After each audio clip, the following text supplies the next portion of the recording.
More than a dozen Medal of Honor recipients making a huge endorsement ahead of Election Day. In a signed letter, they write, quote, "We believe the United States of America is the greatest nation the world has ever imagined. We believe in mutually pledging to every American our lives, our fortunes, and our sacred honor. And we believe in Donald Trump." One of those heroes includes our next guest, who was awarded the Medal of Honor by President Trump in 2019. Staff Sergeant David Bellavia joins us now.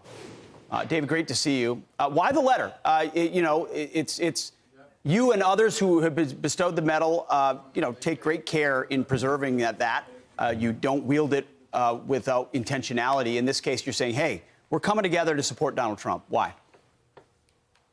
Well, look, we believe that being a citizen is kind of a big deal. And people like you, like myself, and so many other millions of Americans decided that we love being citizens so much that we are willing to risk our life and bleed for this country. This flag is important to us. The values of America are important to us. And moreover, enemies of the United States should be destroyed.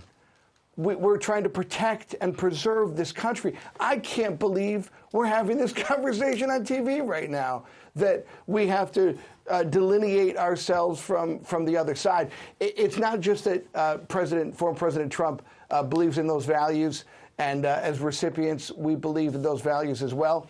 But I'm afraid that President Trump's opponent is against us and those values. That's what's disturbing to me, is that in this choice for president, we have one side that is still willing to negotiate with Iran, that is telling our partners and our coalition allies to hold back against fighting and defending their sovereignty and their way of life.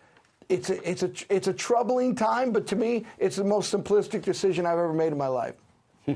What would a Kamala Harris presidency mean for the military? We've had a terrible recruiting crisis. The morale is down. We know that. We've been a part of talking to a lot of guys and gals. What would it mean if she were to win? Well, I mean, look, confidence in our military is at a 20-year low. Recruiting is cratering across the board. More importantly, I mean, look at our embassy closures. I mean, that used to be a shock when we put out the message that we're shuttering an embassy. Now that seems to be par for the course. I don't know. This last 4 years has been a rough 4 years that I don't want to do again. I'm just afraid what the future looks like. But here's the great thing. I know what President Trump's administration looked like. I know the swagger that we had. That military was rebuilt, and ISIS ran for the hills in Aleppo. That was a special time to be in the service. What was it about that moment in time? Because, Donald Trump famously says, hey, I don't want to start new wars. I want to finish them. In the case of ISIS, we were told this problem's going to last forever. Yet in pretty short order, Donald Trump, tactically and operationally defeated ISIS. Why was it different when he was in charge? Well, I mean, clearly, one of the things that people don't want to talk about with ISIS is the Soleimani hit. Just think about what's happening right now in the Middle East.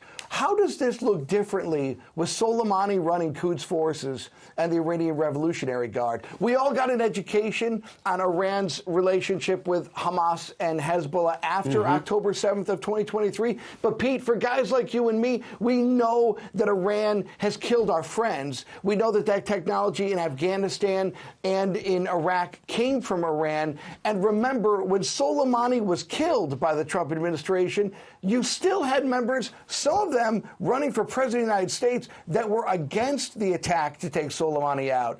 I mean, if we're splitting hairs on Quds forces, Iranian Revolutionary Guard, we've got major problems on how we see the world. God bless the other side. I just don't want you anywhere near power, and I don't want you making controls over our sons and daughters. And you wear that medal on behalf of a generation. The only living recipient of the Medal of Honor from the Iraq War. Took years for it to be bestowed on you, and you've done right by it. And I appreciate the way in which you've thoughtfully laid out who you support for Commander-in-Chief, Staff Sergeant Bellavia. Thank you. I'm Steve Doocy. I'm Brian Kilmeade. And I'm Ainsley Earhart. And click here to subscribe to the Fox News YouTube page to catch our hottest interviews and most compelling analysis.